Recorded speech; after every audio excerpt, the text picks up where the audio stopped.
So by now you've probably heard the story about the Velvet Sundown, which is a completely AI generated band, both the music and all of their pictures they post online, despite the band denying that they use AI for any of this. Everyone's talking about this band, but there's so much more to the story about where AI fits into everything and where I think music is ultimately headed in 2025 and beyond.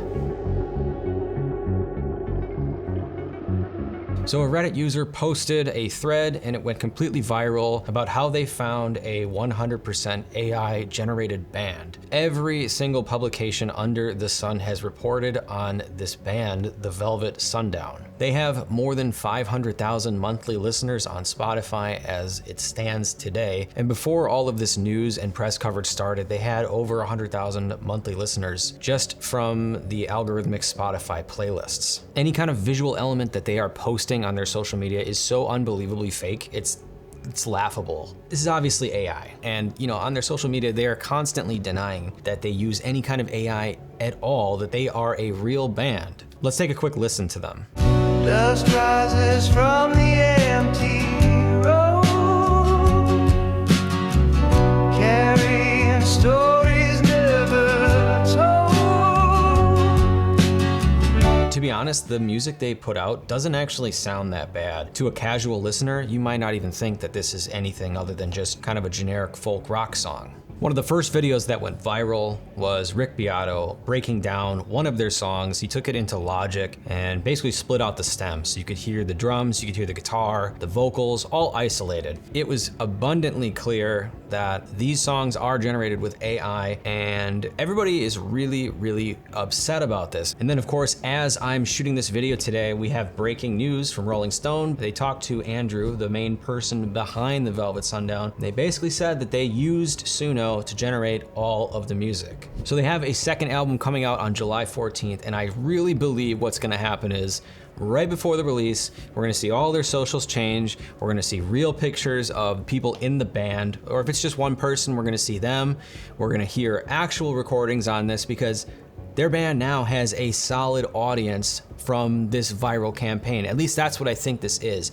I don't think that when the 14th comes around, we're just gonna get another round of AI slop. I think the band actually will showcase what they really are, and it's probably going to be a similar style to what they generated using Suno. So regardless of what happened here, it's undeniable that this really increased their exposure as a new artist. And they were very, very deliberate in how they did this because they wanted people to look at their Instagram and their Spotify and immediately have the reaction of, hey, this is AI generated. We need to talk about this. And it worked. Their AI use had been disguised. There's no way in the world anybody would be talking about this right now. So the thing that worries me about this type of AI generated music is not necessarily the marketing tactics. It's more these people going on X saying you can make tons of money, tens of thousands of dollars, making AI music and posting it to YouTube and Spotify. Because right now, those platforms are being absolutely flooded with tons of AI music. What you're gonna usually see, it's gonna be in a similar format to the lo-fi music for studying channel. A YouTube page that has 20 different videos. They're all 3 hours long, and they have like 20 or 30 tracks on each video. There aren't any visuals even, it's just a thumbnail, and people are raking it in with these types of channels. And this monetization strategy is just absolutely horrible.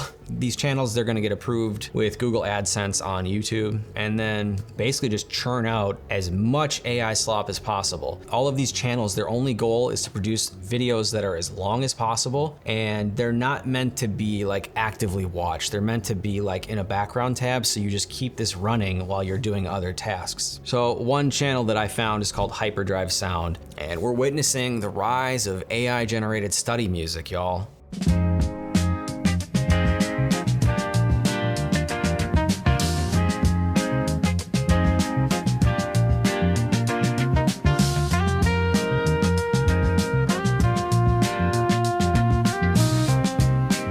This is still the beginning too of what this type of stuff is gonna be able to do in the future. If I had to guess how much work they did, probably less than 8 hours on this entire project. Since launching in early 2024, this channel has nearly 4 million views. So if we were to conservatively estimate like a $6 RPM for AdSense, it's probably made around $13,000 to $15,000. So in the realm of regular music production, you'll have songwriters and bands, and maybe bands and songwriters get together on a co-write, but at the end of the day, all of the people that work on a project are gonna be fairly compensated. But when we look at the AI models, we know that these were trained on copyrighted music and nobody was compensated.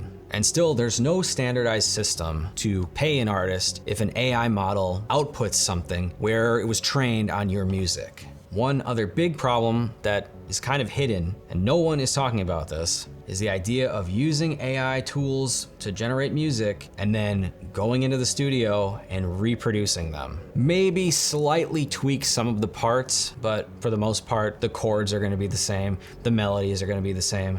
Just take that into the studio, record your stuff over it, and it's gonna sound 100 times better than what you get from the output, and then no one will ever be able to know that you generated it with AI. So there's data showing that in 2023, more than 100,000 songs were uploaded to Spotify every single day. Now that AI generated music is here, I bet that number is twice or even triple what we saw back then. And then to add a layer on top of this, we all know how little musicians are being paid. So I urge you all to go and check out the Living Wage for Musicians Act. This is a proposed bill that aims to improve the structure of how musicians are paid out from streaming.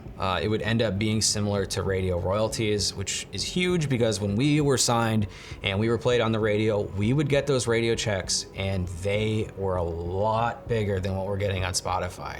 But for a model like this to work, we're probably gonna have to have a lot of restrictive regulations towards music generated with AI, because if the streaming networks start paying artists a lot more, it's only gonna incentivize people to make more shitty AI tracks. Let me know your thoughts on AI and music creation. I'm excited to see what actually happens on July 14th. I really do think they're gonna come out as a legit band, and this whole thing, like they said, was just marketing. But yeah, AI sucks.